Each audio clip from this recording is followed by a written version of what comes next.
우리가 10장 26절부터 이렇게 또 믿음을 버린다는 것, 다시 말하면 신앙생활을 하다가 믿음을 버리고 세상으로 흘러가서 완전히 배교한다는 것은 엄청난 하나님의 은혜를 다 짓밟는 것이 되어지고, 나가서 그런 사람들은 절대로 다시 돌이켜서 하나님 앞에 돌아올 수가 없다는 것을 강조합니다. 그래서 거기에는 반드시 하나님의 벌이 따른다, 무서운 심판이 따른다는 것을 경고했습니다. 그리고 나서 32절부터 오늘 우리 말씀 보면, 전날에 너희가 빚을 받은 후에 고난의 큰 싸움을 견뎌낸 것을 생각하라 그랬습니다. 지금 믿음을 버리려고 머뭇거리는 사람, 갈피를 못 잡고 우왕좌왕하면서 고민에 빠져 있는 사람들, 이런 사람들에게 격려를 하고 위로하고 힘을 주고 있어요. 사실 너희도 이 신앙생활을 시작하던 처음부터 큰 고난을 견뎌냈지 않았느냐, 이렇게 말하면서 이미 그런 싸움을 하고 이겨왔는데 지금 또 이런 고난이 있다고 해서 이걸 쉽게 포기하고 다시 옛 생활로 돌아가겠느냐라고 권면을 하고 있습니다. 이 사람들이 싸운 그 싸움이 뭐냐? 남에게 비방을 받는 겁니다. 예수를 믿는 것 때문에 비방을 받는 것. 지금도 우리 주변에서 종종 이런 것을 겪을 수 있지만 사실은 진짜 그렇게 심한 건 아니거든요. 그런데 여러분, 우리가 북한에서 신앙생활을 하거나 이슬람권에서 신앙생활을 하거나 중국이나 이런 공산권에서 신앙생활을 한다면 이거는 보통 어려운 일이 아닙니다. 주변에 있는 사람들이 예수 믿는 것을 알면 막 비방을 하는 거예요. 그런데 여러분, 우리가 남한테 듣기 싫은 소리, 이거 정말 이런 건 듣고 싶지 않잖아요. 그죠? 남이 나를 비방하는 소리, 조롱하고 욕하는 소리, 여러분 그거 우리를 유쾌하게 하지 않아요. 자존심 상하게 하고요, 마음이 확 상처를 받게 되는 일이 되기 때문에 이거 비방을 받으면서까지 내가 예수를 믿어야 되나? 조롱하고 무시당하고 그러면서도 내가 예수를 믿어야 되나? 이거 고민이 많이 되는 겁니다. 혹은 환난을 당하면서 사람들에게 구경거리가 되었다는 거예요. 우리가 환난을 당하는 이런 많은 일을 세상 사람들에게 보여주게 되면, 야, 예수 믿는 게 그런 거밖에 안 돼? 예수 믿는데 왜 이렇게 고난이 많아? 이러면서 사람들에게 구경거리가 된다는 거예요. 참, 이런 거는 견디기가 어려운 거예요. 여러분, 일본 사람들이 참 무서운 게 뭐냐면요, 우리나라에 기독교가 들어오기 전부터 훨씬 100년 전에 일본에는 기독교가 들어갔어요. 우리보다 100년 전에. 그런데 초창기에 그렇게 복음이 들어갔을 때, 그때는 일본에 영주제도라고 하는 게 있어가지고요, 어떤 한 지역의 지도자, 이 사람이 왕 같은 존재거든요. 그래서 한 지역마다 그런 영주들이 세워져 가지고 그 영주가 예수를 믿으면 그 지역에 사는 사람 거의 다 예수를 믿는 사람이 되어지는 거예요. 자기들 주군을 따라서 모든 걸 결정하기 때문에. 그러니까 여러분, 우리 임진왜란 때 이미 일본이 이렇게 우리나라를 쳐들어올 때 그 장수 중에 예수를 믿는 장수가 있었고요, 그 병사들은 다 예수님을 믿는 사람들이었어요. 그리고 그들이 자기들을 상징하는 깃발에 십자가를 그려갖고 우리나라로 쳐들어 온 경험이 있습니다. 그럼 그만큼 일본이 오래전에 복음이 들어갔었는데, 그때는 영주들이 예수를 믿으니까 이제 막 그 예수 믿는 사람들이 지역적으로 이렇게 많아지고 그랬었는데, 그 시대가 좀 지나면서 새로운 지도자들이 말이죠, 일제 시대가 임진왜란이 끝나면서 우리나라에 와가지고 졌잖아요, 마지막에는. 그리고 돌아가면서 이제 우리나라를 점령했던 도요토미 히데요시가 죽고, 그 다음 세대에서는요 예수 믿는 거를 핍박하기 시작했어요.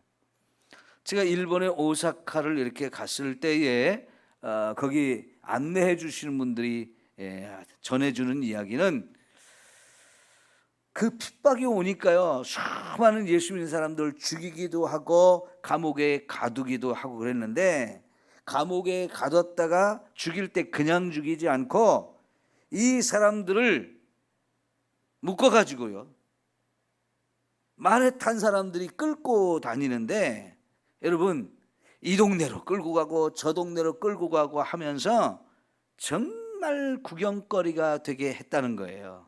근데 그냥 구경거리가 하면 재미없잖아요. 그러니까요 이쪽에 갈 때 손가락 하나 끊어내고, 그쪽 동네 다음 동네 갈 때 2개 끊어내고, 발가락 끊어내고, 이러면서 끌고 다니면서 구경거리가 되게 하고, 예수를 믿으면 다 이렇게 만든다. 그래도 예수 믿을 거냐? 구경하는 사람들에게도 겁을 주고 이 끌려다니는 사람들한테도 너 그래도 예수 믿을까 하면서 계속 고통을 주는 거죠. 그런데요 그 당시에 예수 믿는 사람들이 그렇게 고난을 당하고 구경거리가 되면서도 예수 믿는 걸 부인하지 않았다는 겁니다.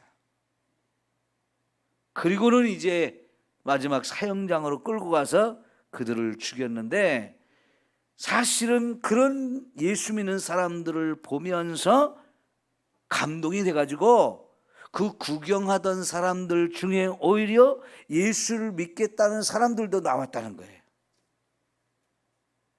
그러니까 여러분 이렇게 사람들에게 비웃음거리가 되고 손가락질을 당하고 욕을 먹고 조롱하고 이렇게 구경거리가 되어진다는 게 정말 견딜 수 없는 고통이고, 이게 그러지만요 그거를 믿음으로 견디면서 마지막 형장에 끌려가서 죽을 때까지 절대로 믿음을 배반하지 않았다는 겁니다.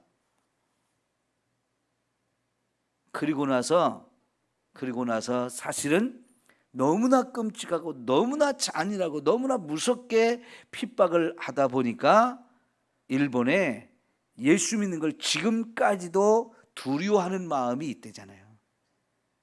일본 사람들이 예수를 전할 때 안 믿는 것 중에 하나는 그때 그 기독교에 대해서 두려움을 느끼는 마음이 지금도 일본 국민들에게 남아 있어서, 혹시라도 예수 믿다가 그런 고난을 당할까 그런 두려움이 지금도 있다는 거예요.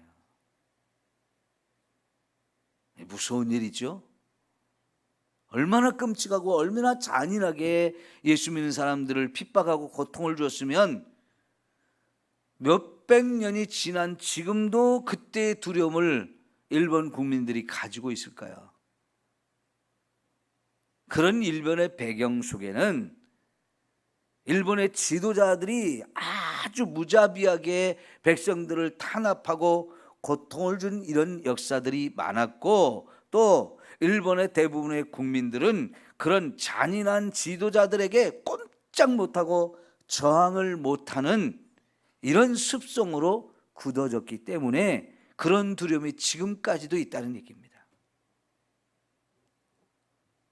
그런데 여러분, 우리가 이 히브리서에 나오는 그 초대교회 성도들, 분명히 믿음을 갖는 것에 대해서 그 때문에 이렇게 비방거리도 당하고 환난도 당하고 구경거리가 되어지는 이 말도 안 되는 어려움들을 겪었음에도 불구하고 많은 사람들이 그럼에도 불구하고 믿음을 지켰다는 거예요. 여러분, 오늘 이것이 저와 여러분에게도 큰 교훈이 되기를 축원합니다. 우리도 어떤 환난이 오고 어떤 고난이 와도 우리는 믿자. 믿음을 배반하지 말자. 이런 확실한 각오와 결단이 저와 여러분에게 꼭 필요한 줄 믿습니다. 여러분, 우리 북한의 수많은 탈북자들이 우리나라로 넘어오면서 하나씩 전해지는 소식을 우리가 들어보면 정말 감동을 받고 놀라는 이야기들이 있는데, 북한의 공산화가 되어지고 지금 70년이 넘었잖아요. 북한이 공산화가 되면서 예수 믿는 사람들을 싹쓸이 해버렸어요. 완전히 교회도 다 없애버리고 예수 믿는다는 걸 알면 잡아다 다 죽였습니다. 감옥에 가두거나 아니면 수용소로 보내서 정말 씨가 마르게 했어요. 그런데 그런 공산 취하에서 70년의 세월이 흘러오는 가운데서 여전히 숨어서 믿음을 가진 사람들이 있다는 얘기들이 전해지잖아요. 가족 간에도 사실은 내가 예수 믿는다는 것을, 그 믿음을 여전히 버리지 않았다는 것을 숨겨야 하는 그런 상황 속에서 살아오다가 아이들이 좀 커지면 그때부터는 내가 예수 믿는 사람이다, 너희들도 예수를 믿어야 된다, 예수를 믿으면 천국이 우리에게 주어진다, 이런 이야기들을 몰래 가르쳐서 이불 속에서 남들 다 이웃들이 잘만한 시간에 깨어가지고 이불 속에서 소리내지 않고 성경을 읽고 밖에 소리가 나가지 않도록 찬송을 부르면서 그렇게 자식들한테 믿음을 전해주는 이런 일들이 북한에서 꽤 있었고, 지금은 그렇게 복음이 지하에서 전해져서 북한의 지하교회가 굉장히 많다고 전해지지 않습니까? 이게 뭐 놀라운 일이지 않아요? 도대체 믿음이 뭔데? 그런 가운데서도 믿음을 버리지 않고 오히려 그런 가운데서 복음이 전해져서 더 많은 사람들이 예수를 믿는 일이 있어진다는 얘기입니까? 도대체 믿음이 뭔데? 여러분, 그 다음에 또 보면 혹은 이런 형편에 있는 자들과 사귀는 자가 되었다 그러는데, 그렇게 큰 고난을 당하는 사람들한테 너하고 나는 같은 동료다, 동지다, 이런 이야기를 주고받으면서 이 아직 환난을 당하지 않고 있는 사람들은 먼저 환난을 당한 사람들한테 찾아다니면서 위로하고 격려하면서 우리 같이 견디자, 우리가 참고 견디자, 이러면서 그들을 격려하고 위로하는 그런 일들을 서로 했다는 겁니다. 그러니까 여러분, 우리가 이 앞에 10장 24절 25절에서 서로 돌아보아 사랑과 선행을 격려하고 모이기를 피하는 어떤 사람들과 습관과 같이 하지 말고 오직 권하여 그날의 가까움을 볼수록 더욱 그리하자. 이 말이 지금 그 엄청난 고난 속에서 자기들도 얼마 안 있으면 그런 고난을 겪을 가능성이 너무나 많은데도 불구하고 발각되면 그렇게 고난을 겪을 수 있는데도 불구하고 찾아다니면서 위로하고 격려하면서 너하고 나는 같은 동지다, 같은 믿음을 가진 주 안에 형제다 하면서 믿음을 서로가 버리지 않고 서로 격려하고 서로 돌아봤다는 거예요. 얼마나 놀라운 일입니까? 믿음을 지키는 것만도, 난 사람 지키는 것만도 힘든데 그런 힘들고 어려운 상황에서 서로 돌아보는 일을 이렇게 했다는 거예요.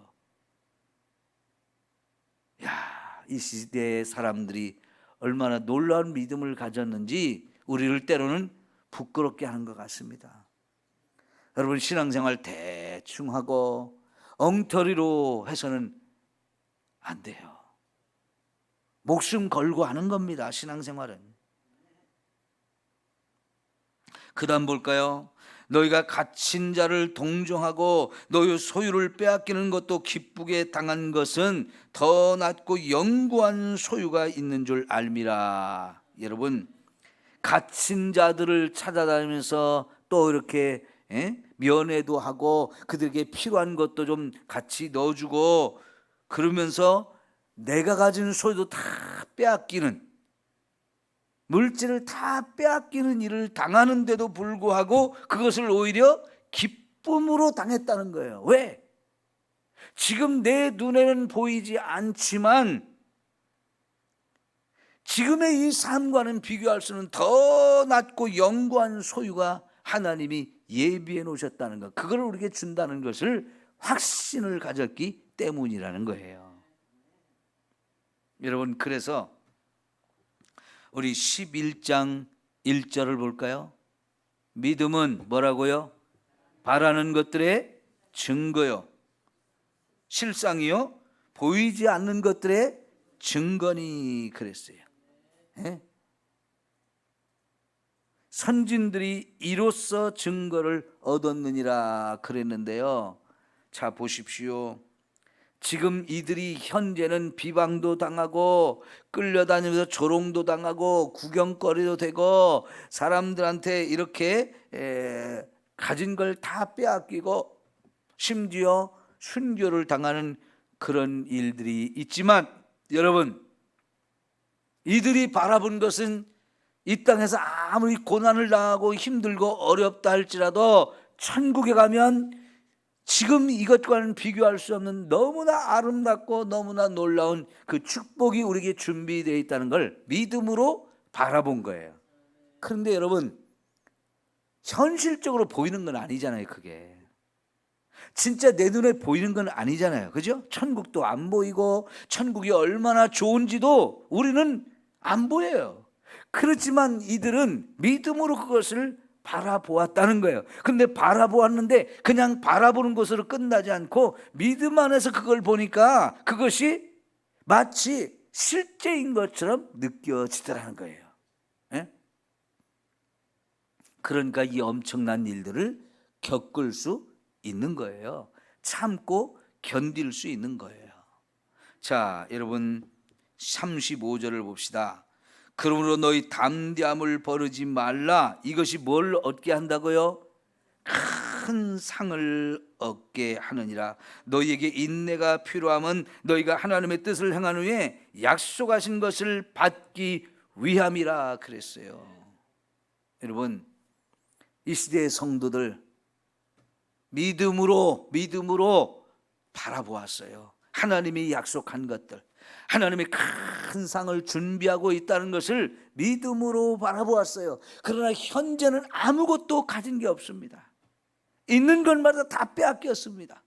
믿음으로 아무리 바라보아도 그것이 보이는 것이 아닌데도 불구하고 믿음으로 바라보니까 보이지 않는 것들이 보이는 것처럼 마치 실제가 되어진 것처럼 그렇게 느껴지고 그렇게 손에 잡은 것처럼 느껴질 정도였다는 거죠. 그러니까 그들이 그런 환난과 고난을 겪을 수 있었다는 거죠.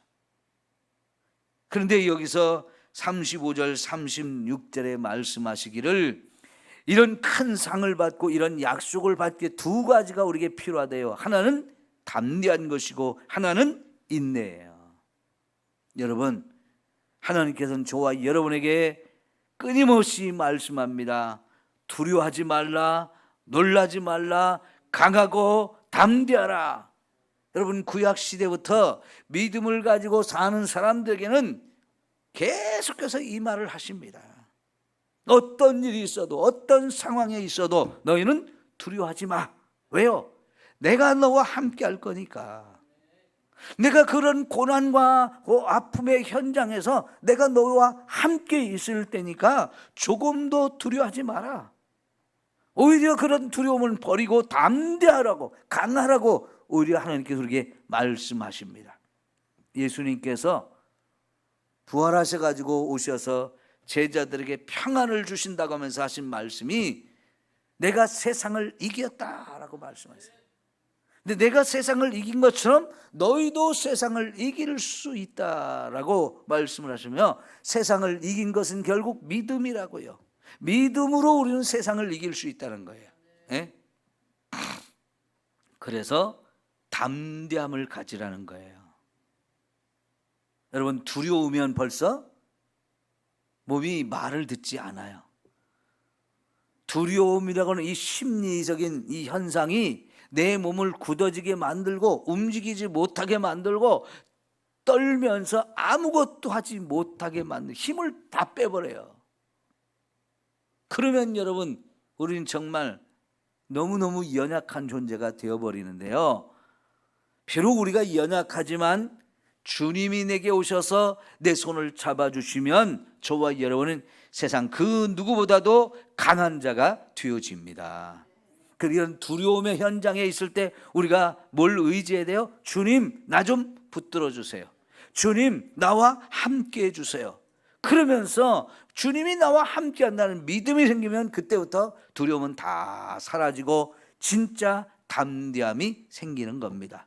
그리고 인내할 수 있게 되어지는 거예요. 우리가 언제까지 인내해야 되나요? 여기 37절에 보니까 잠시 잠깐 후면 오실 이가 오시리니 지체하지 아니하시리라. 주님이 오실 때까지 인내하는 거예요. 그때가 바로 세상이 끝나는 날이거든요. 그 날이 되면 우리를 핍박하고 모든 걸 빼앗아가고 죽이고 감옥에 가두고 매질을 하던 그런 사람들, 기세 등등했던 사람들이 다 하나님의 심판을 받아 그들은 멸망을 당하고 우리는 거기서 구원을 받아서 천국에 들어가고 영원한 상급을 마음껏 누릴 수 있는 완전히 역전의 상태가 되거든요. 그때까지 우리는 참으라는 거예요. 그 어떤 고난이 와도 그 어떤 아픔이 와도 우리는 참고 견뎌야 한다는 거지요. 여러분, 그래서 38절에 나의 의인은 믿음으로 말미암아 살리라 그랬어요. 이 말씀이 갈라디아서 3장 11절에도 나오고 로마서 1장 17절에도 나오고 사실은 구약성경 하박국 2장 4절에 나오던 말씀인데요. 여기 히브리서에도 한번 인용이 되어졌어요. 뭘 말하는 겁니까? 아무리 세상이 다 망한다 할지라도 믿음을 가진 사람, 그 사람이 의인이고 그 사람을 하나님 끝까지 책임져 준다는 거예요. 그래서 오직 의인은 믿음으로 말미암아 산다. 예. 우리 그러잖아요. 하늘이 무너져도 솟아날 구멍이 있다는 말을 참 옛날부터 우리가 들어왔는데요. 이게 그 말이에요. 여러분, 하늘이 무너지는데 누가 살 수 있습니까? 그런데요, 그런 상황에서도 살 수 있는 길이 있다는 걸 우리는 믿었어요. 그 길이 뭡니까? 하나님이 책임져 주는 사람, 하나님이 붙들어 주는 사람, 하나님이 구원하는 사람, 그 사람이 바로 그런 엄청난 환난과 고난, 세상이 끝나는 그런 상황이 돼도 그들은 다 하나님이 책임지고 구원해 주신다는 거예요. 그러니 여러분, 참을 수 있죠. 어떤 고난이 와도 믿음 버리지 말고 살 수 있죠. 믿음은 저와 여러분을 살리는 유일한 길이에요. 다른 건 다 버리고 빼앗겨도 믿음을 빼앗기면 안 돼요. 결국 사탄이 원하는 게 뭡니까? 재산 뺏어가고 건강 뺏어가고 생명 빼앗아 가면서 진짜 빼앗아 가려고 하는 건 저와 여러분 믿음을 빼앗아 가려고 하는 거예요.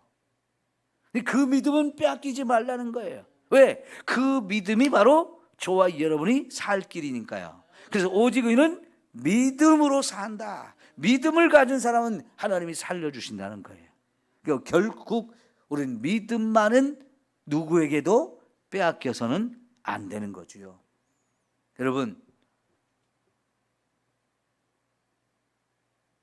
금보다 귀한 믿음은 그랬잖아요. 참법에 대도다. 이 진리 믿는 사람들 다 복을 받겠네. 여러분, 지금 우리가 가지고 있는 것이 아무리 좋고 많아도 믿음보다 귀하지는 않아요. 세상 그 어떤 것보다도 귀한 것이 믿음이에요. 그래서 이 믿음을 금보다도 더 귀하다라고 얘기합니다. 이 믿음이 정말 보배라고 하는 것 여러분 기억하시면서 다른 건 다 뺏겨도 믿음은 빼앗기지 마십시오. 어떤 상황이 와도 믿음을 버리고 배반하는 이런 어리석은 사람이 되지 마십시오. 이 믿음이 열쇠입니다. 믿음으로 우리가 구원을 받는 거예요. 믿음이 있는 자 하나님이 끝까지 책임져주고 그 사람을 천국으로 데려가서 영원한 영생 복락을 마음껏 누릴 수 있게 해주는 거지요. 그래서 여러분, 뒤로 물러가면 내 마음이 그를 기뻐하지 아니하리라 하시면서 우리는 뒤로 물러가 멸망당할 자가 아니고 오직 영혼을 구원함에 이르는 믿음을 가진 자 아니라 그랬어요. 믿음을 가진 자. 그래서 여기 이제 11장 12장에서 믿음장이라고 하잖아요. 그죠? 믿음이 뭔지, 믿음이 얼마나 위대한 역사를 우리에게 가져다 주는지, 믿음으로 산 사람들을 하나님이 어떻게 책임져 주는지, 그 믿음을 뺏기지 않으려고 몸부림치면서 모든 환난과 고난을 이긴 사람들의 이야기가 쫙 소개되는 거예요. 이렇게 멋지고 이렇게 아름다운 게 믿음인데 이 믿음 빼앗길래? 이 믿음 버릴래? 그러지 마라. 믿음으로 사는 거야. 믿음으로. 흔들리지 말고, 고민하지 말고, 갈등하지 말고, 배반하지 마. 믿음을 지키자. 인내하자. 강하고 담대하게 살아라. 이런 격려와 위로를 주고 있어요. 여러분, 지금은 우리가 편안한 때에 살기 때문에 이런 이야기가 별로 실감이 안 느껴질 수 있어요. 네, 여러분, 사탄은 얼마나 교묘한지요. 코로나 시대가 와가지고 예배 모여서 못 드리게 하니까 참 우리는 힘들어서 그래도 예배 드리려고 몸부림치는데 아이고 잘 됐다 하면서 교회를 안 나와버린 사람들이 꽤 있잖아요. 핍박을 그런 식으로 가하니까요, 나도 모르게 믿음을 버리는 거예요. 나도 모르게 믿음이 연약해지는 거예요.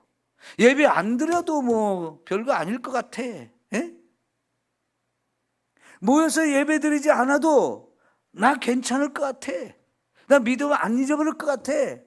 그러는 사이에 예배를 안 드리다 보니까 여러분, 얼마나 많은 사람들이 믿음을 버리고 일어나지 못하고 있잖아요. 다시 나오지 못하잖아요. 이렇게 심각한 거예요. 사탄이 막 힘들게 하면 그때 오히려 더 붙들려고 막 노력하는 사람이 있을 텐데 그냥 자연스럽게 예배에 나오지 못하도록 만드니까 아이고 잘 됐다 그러면서 확 넘어져 버린 사람들, 이게 현실입니다. 여러분, 이렇게 하든 저렇게 하든 저와 여러분은 믿음을 지키려고 노력해야 돼요. 믿음을 잃어버리면 안 된다는 생각을 가지고 정말 믿음을 지키기 위해서 노력해야 돼요. 그 노력이 바로 기도하려고 몸부림치는 것이요, 예배의 자리에 나오려고 몸부림치는 것이고, 말씀을 붙들려고 몸부림치는 거예요. 그래야 우리의 믿음이 지켜줄 수 있어요. 꼭 여러분, 자꾸만 뒤로 물러가는 자가 아니라 이까짓 건 내가 이길 수 있다면서, 죽어도 나는 산다면서 믿음을 더욱 강하게 갖고 믿음으로 살아날 수 있는 저와 여러분 되기를 축원합니다. 믿음이 우리를 살려요. 믿음이 있어야 사는 거예요. 다른 것 없어도 믿음만 있으면 우리는 삽니다. 꼭 믿음의 사람으로 강하고 담대하고 끝까지 인내할 수 있는 저와 여러분 모두가 되기를 축원합니다. 기도합시다.